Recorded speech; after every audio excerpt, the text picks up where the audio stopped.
All right, we're live. You're live. All right. Good afternoon, everyone. Happy Friday. Why don't you introduce? Why don't we double check audio?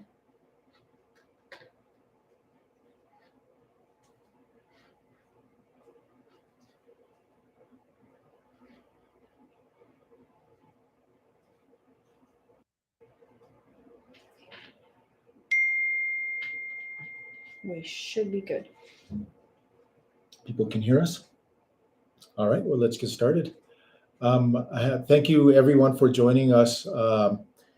Like Rachel said in her email this morning, yesterday, I believe she sent one out, and Ray sent one out as well. Just wanted to update everyone and increase the communications that are coming out of my office, and just better communicate with everyone. So thank you for joining us today. Why don't we get started? Every week we'll be providing some information. Some you may know, some you may not. Some may be overlap and or already provided by the shout outs that Dr. Linder sends out every week, or some of them may also be already provided to you via the Sherry's, what's it called? What's happening? And Jesse's Luna Light. And then, of course, a lot of this information is also within the Luna Light. And so why don't we get started? HLC update. We are currently, well, the team has been meeting for well over a year, for a week now. And we have a weekly meeting led by Dr. Day. The meeting usually entails our status, where we need to go, some of the things that we need to take care of. We discuss questions, and then Dr. Day gives us our homework. And our homework for the rest of this month is to start uploading all of the evidence that we have and the evidence that has been mentioned in the reports that have been written by the various teams. So if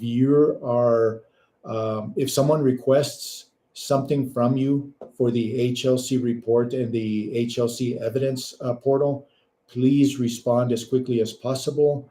Once that portal is closed, we're not allowed to update anything else, and we need to get all of that done before the end of this month.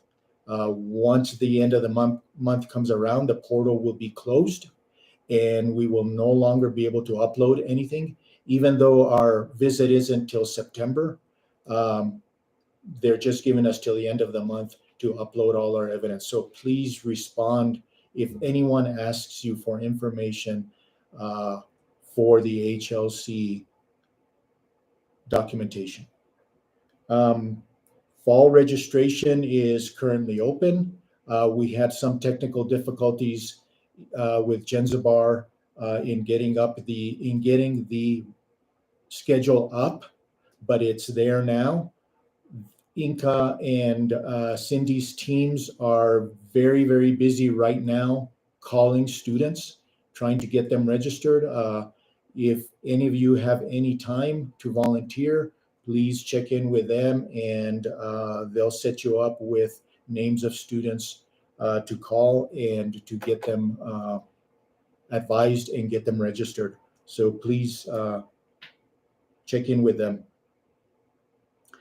The Rough Rider Mentorship and Summer Bridge program, this summer was the first summer that we offered that program.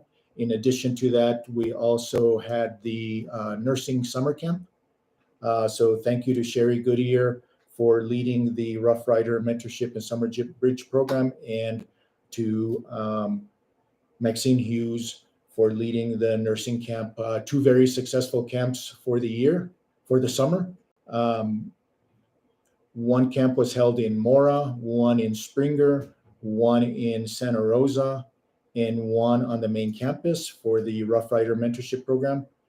This was for middle schoolers. And then the nursing program, I believe, what was it, last week? I think it was last week. At the beginning of this week, maybe. Or this week. This week, I met the young ladies, but I don't remember when I met them. It was either last week or earlier this week. These will continue. We did get funding to continue these programs, and so this is one way to do outreach and to get students interested in Luna Community College.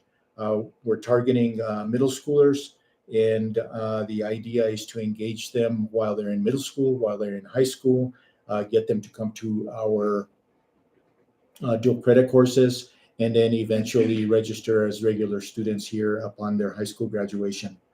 For next year, some of the plans are to have some film programming, some robotics, music, arts and crafts, coding, and a magic roadshow.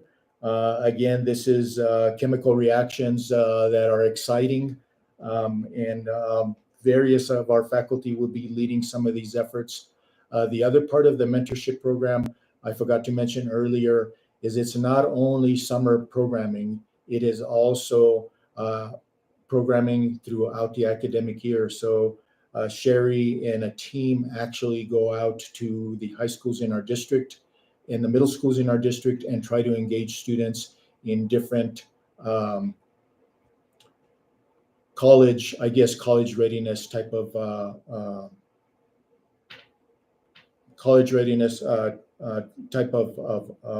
engagement. If anyone has any ideas, wants to participate in some of this, please reach out to Maxine and reach out to Sherry for their two separate programs. Dr. Billy Matthews attended a mariachi spectacular in Albuquerque, Nuevo Mexico, where she's gathering information to establish and facilitate the creation of a college-level mariachi program here at Luna. So we want to thank her for taking time to do this, and hopefully within next few semesters, we'll have a mariachi band here at Luna Community College.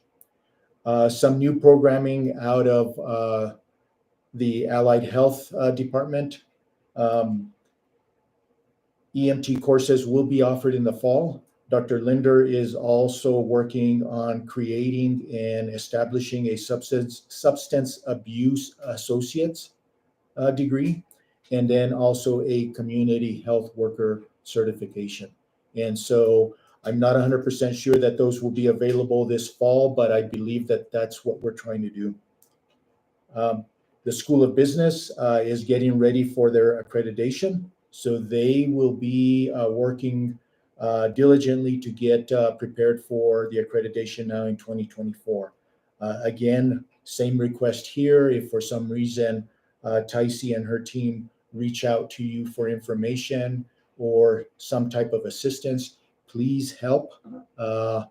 Getting ready for accreditation is no easy task, and we need all the help we can get for some of these efforts. Wanted to mention a few things in terms of funding that we've been getting recently. Dr. Day and I went to Washington, D.C. a few weeks ago. We met with the U.S. Department of Agriculture, the Secretary of the U.S. Department of Agriculture, Tom Vilsack, and a lot of USDA staff were there as well. Over 175 proposals were submitted to the Next Generation program out of USDA. Out of those over 170 proposals, 33 were awarded. Luna Community College was one of the awardees. We accepted an award of $3 million. That award will be used to fund the Wildfire Resiliency Training Center that I've been working on for a while now. Actually, since the fire started, Dr. Day and I have been working on that program. In addition to that funding, we submitted a proposal a few weeks ago to help supplement some of the work that the USDA proposal will start out of the Fire Resiliency Training Center. But that proposal is still pending. We submitted that to the Economic Development Association at the federal level. Tycee Jackson partnered with the Luna Foundation and was successful in bringing in $10,000 to create a model classroom.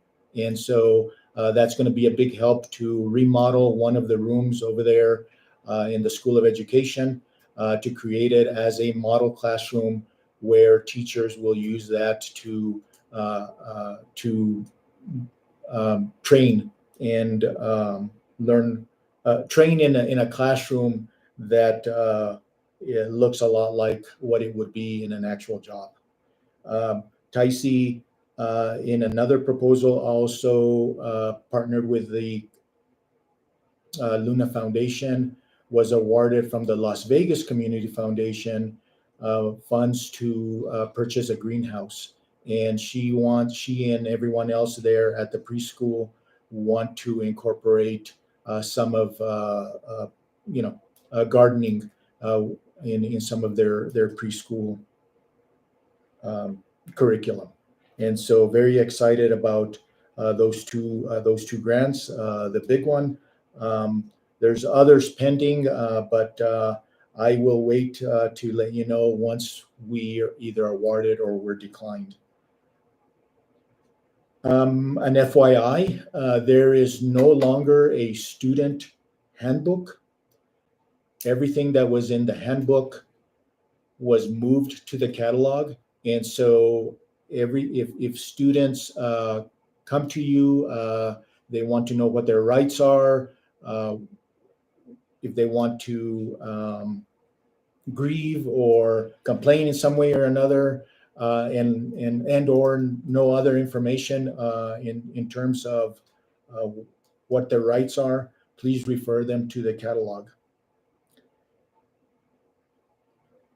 I also have an update on the vice president search. As some of you may know, we had 3 candidates on campus. We had campus-wide forums. Everyone was invited to those forums. We also had separate meetings with each candidate based on different groups that we felt needed to meet with the candidate, especially those that are going to report. 3 very well qualified candidates came to campus, and we made a decision. I made an offer earlier this week. Today, I received the acceptance to an offer. Dr. Norma Guzman Duran has accepted the position of Vice President of Instruction, or Vice President for Instruction and Student Services. The starting date will be September 4th. I will be sharing the bio with everyone as soon as I get it. I asked her to send me a short bio rather than the entire CV.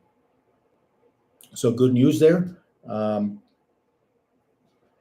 Let's see, what else do I have here? Campus security and facilities. As you all know, Matt Grego is now the Director of Facilities and Safety. Not sure that that's the official title, but he's we merged the facilities and the safety offices, and Matt is the director.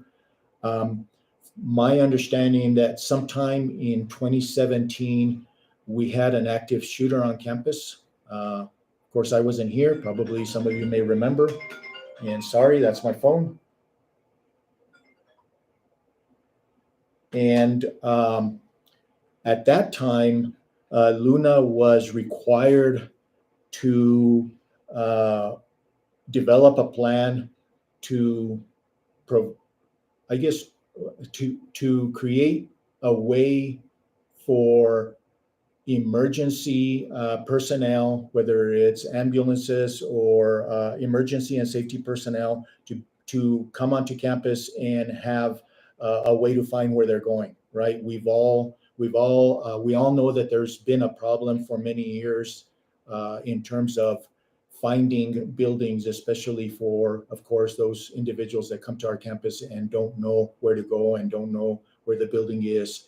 And so he has come up with a plan I will briefly explain the plan. I don't know all of the details, but he's also open for some suggestions. But based on the advice and the request from the emergency personnel offices, the police, the sheriff department, state police, um, and other emergency response personnel, and then also following the model of other institutions such as Las Cruces and UNM and other schools, they developed a plan where each building will be lettered. For example, building A, building B, building C. And he is designing, he has a design for signs right now. He is getting some quotes for the signs that will have arrows and waypoints for the different buildings based on the letter.